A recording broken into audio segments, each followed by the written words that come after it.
Thank you, Susan. My name is Peter. I'm an alcoholic. Is that too loud? It's okay. So thank you for asking me to share this morning. That was a great reading. It's a long reading. One of the first things that, starting at the very end of that is where it begins. If we are painstaking about this process.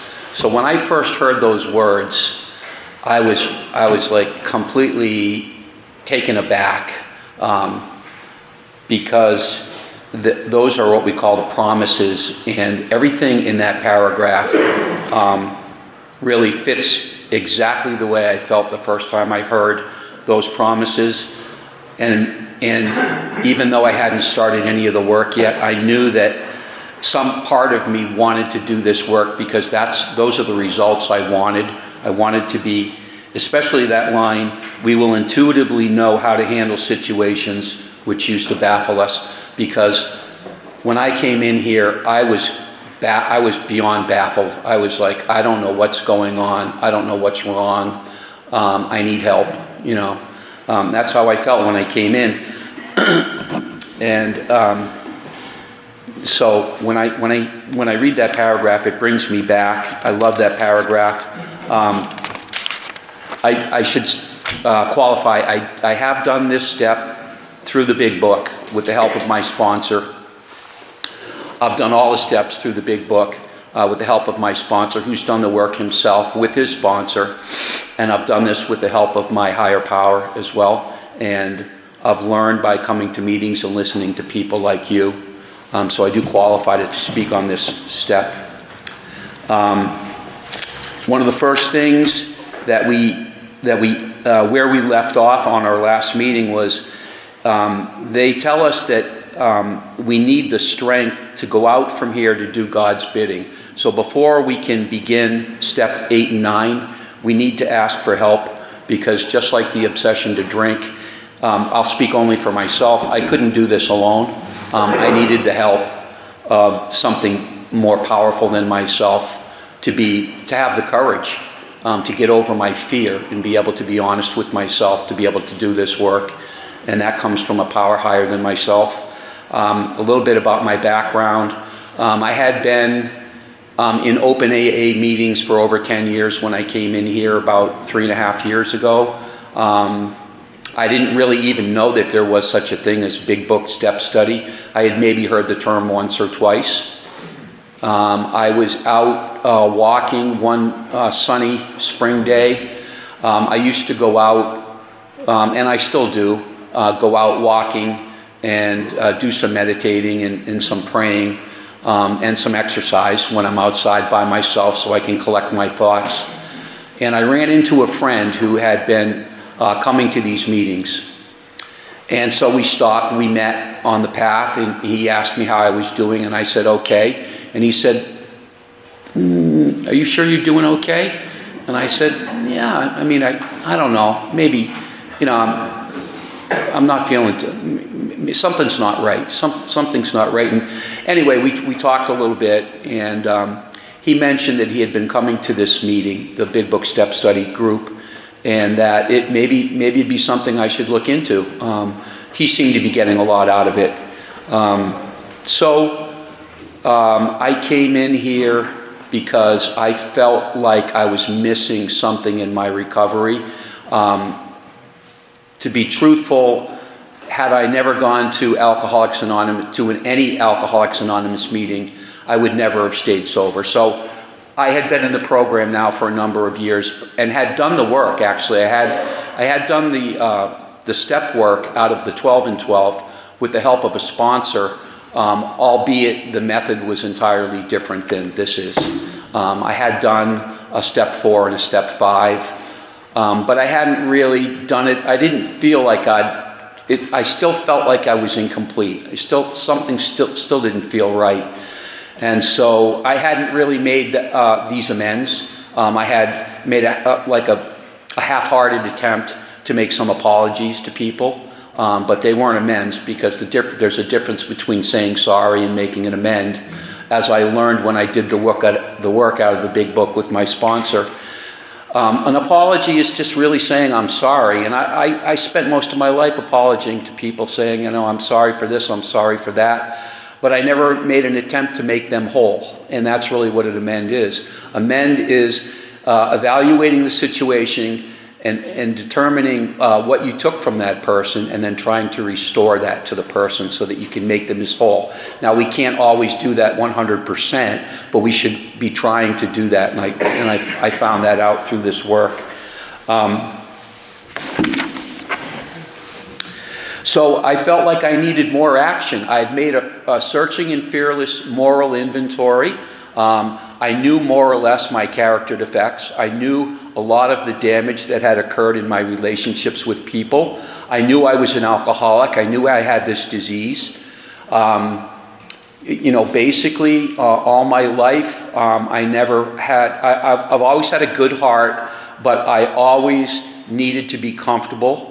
And when I found alcohol, I learned I could be comfortable very quickly.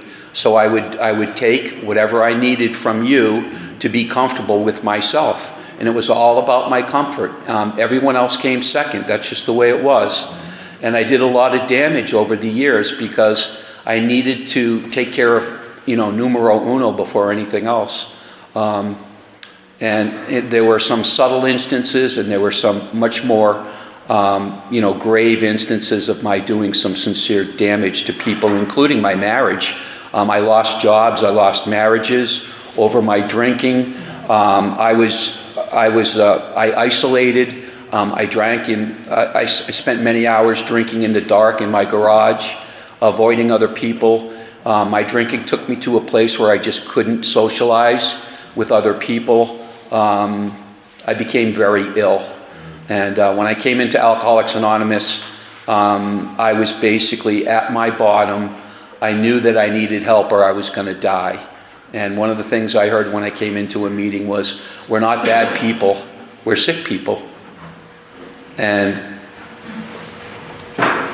we need to fix ourselves. So how do we do that? Well, we have to take a hard look, a drastic self-approval. A life of living on self-will is not something that changes overnight, and it doesn't happen quickly. It's a long process. Getting back to making the amends,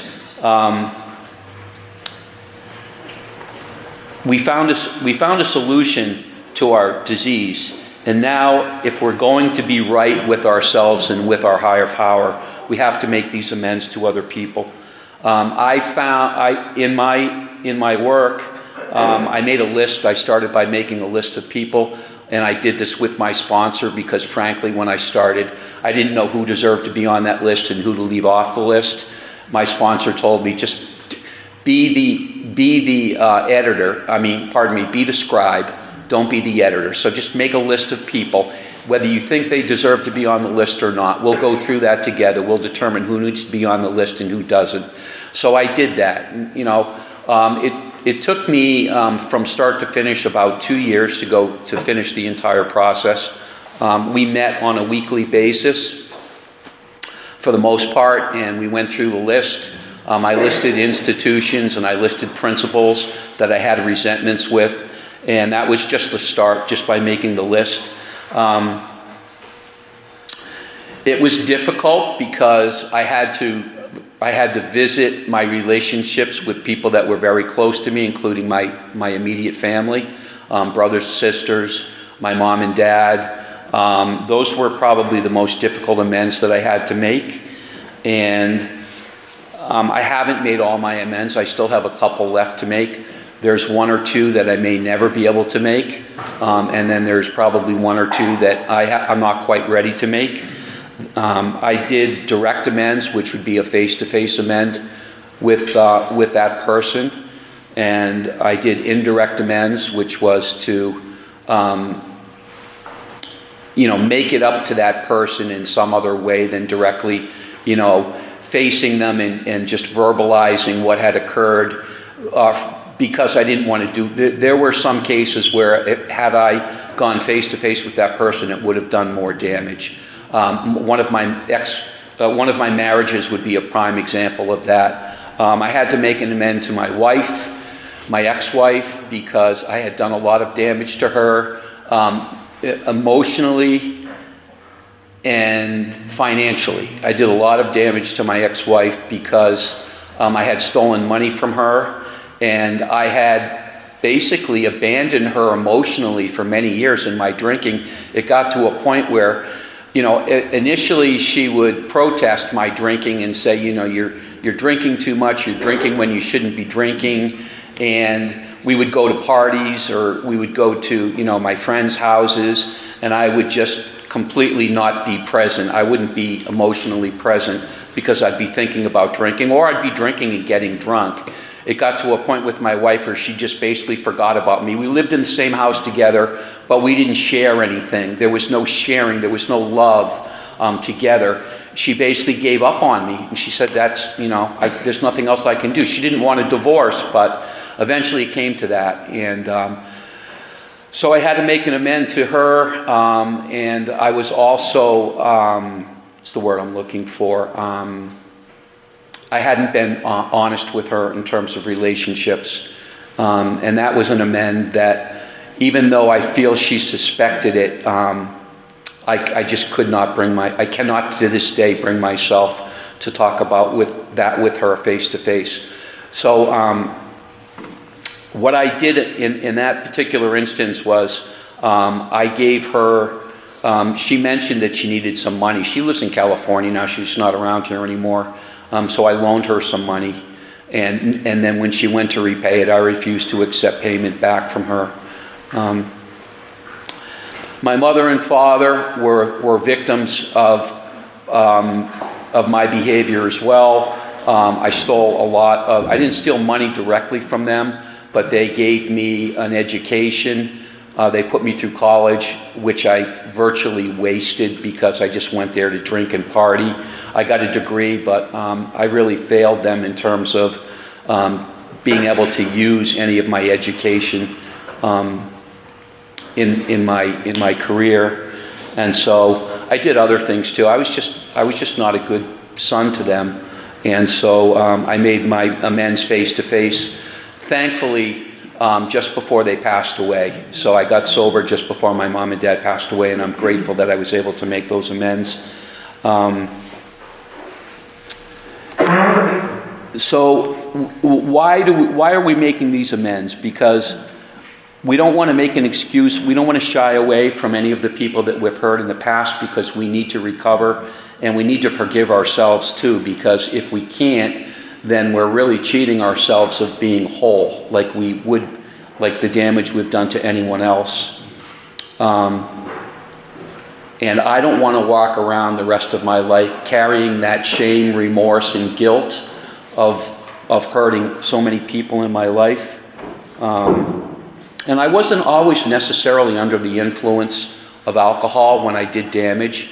It's just my nature, to be selfish and be full of self-centered fear, put myself before other people. So I had to make a lot of amends to people, classmates, friends, people that I've hurt in those respects. When we make an amend to people, it's not about me, it's about them, it's about putting their uppermost happiness first, not the way I feel about myself. It says here, we have to put our lives in order. So putting our lives in order is important, but that's not the real priority. The real priority is to make these amends in order to be a real purpose, to fit ourselves to the maximum service to God and the people about us. So it's, even though we are trying to put our lives in order, we need to be of service to other people and to our higher power. That's more important. We need to go to these people in a helpful and forgiving spirit. So what does that mean? I have to pray before I go to make an amend. I can't just walk into someone face to face and, surprise them with some sort of an apology or an amend. In many of these cases, I was surprised by the response of the person I made amends to. In my family, I was sandwiched between two sisters and my mom, so I was always, I was always looked at as the person at fault in my relationship with my sisters and my mom. However, when I went to make amends to my mother and my sister, they welcomed me with open arms and with love. They knew probably before I did that I was an alcoholic, but they were willing to forgive me. And I was really, truly amazed at how much love they gave back to me. They were in support of my recovery. They knew I was, trying to do the best with my life that I could. In terms of owing a lot of money to people, I didn't really steal a lot of money, like out of the cash register, so to speak, but I did I'd steal a lot of time, which is essentially money from a lot of the employers that I work for. Excuse me. For example, I've been in sales most of my career, and I used to play golf, take a few days off during the week here and there to play golf or just to go drinking, without telling my employer. Frankly, I had some days where, if I made 2 phone calls to customers, I would consider that I put in a day's work. And, that was the way I thought. And how untruthful is that? But I could rationalize and justify a lot of my behavior. So, reminding ourselves that we have decided to go to any lengths to find a spiritual experience, we ask that we be given strength and direction to do the right thing, no matter what the personal consequences may bring. And a lot of times, that fear of the consequences will paralyze us, and so we have to ask for God's help in order to be ready to make that amend. I did have one amend that I was fearful of making up until just recently, and it was a person it was a female I had a relationship with before I got married my second time, and she was a wonderful person. I hurt her, and I feel really badly about it, and we somehow got in touch through, I guess it was Facebook, and she ended up calling me, and we talked for quite a long time.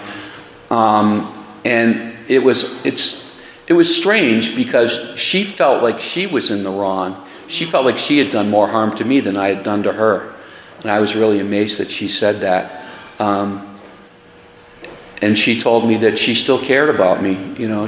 She didn't look at that experience as necessarily being all bad.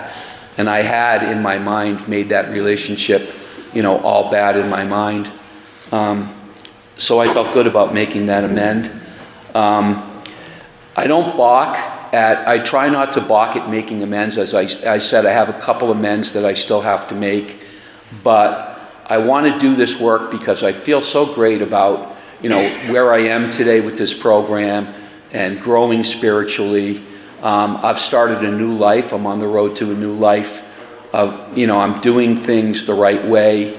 I'm in a new marriage now, which is I have a wonderful partner in marriage. We go to church together, and I'm not perfect. I still make mistakes, and I hurt other people today, but I try to make those amends as quickly as possible. I don't let them linger like I used to, for a long time.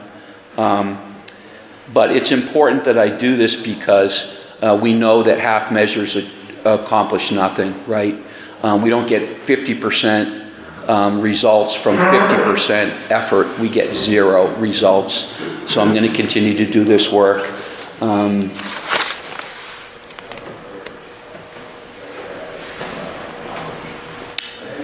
So I have to forgive myself. I have to forgive myself because to be truly of the best service I can be to my fellows and to God, I can't walk around anymore with that shadow of guilt hanging over my head, because that is baggage, and I don't want to be walking around with that baggage anymore. I want to be free. So there's a lot of benefit that comes out of this. The spiritual life is not a theory. We have to live it. Our behavior will convince them more than our words. So one of the axioms in this reading is that faith without works is dead. And that's where I was after step 4 and 5. I had done the searching moral inventory, but I hadn't done any of the work. So now what do I have? I have a list of people I've harmed, and I can't just do nothing about that. I have to make those amends to be free. And so I think I'll put a period there and just say thank you for letting me share today.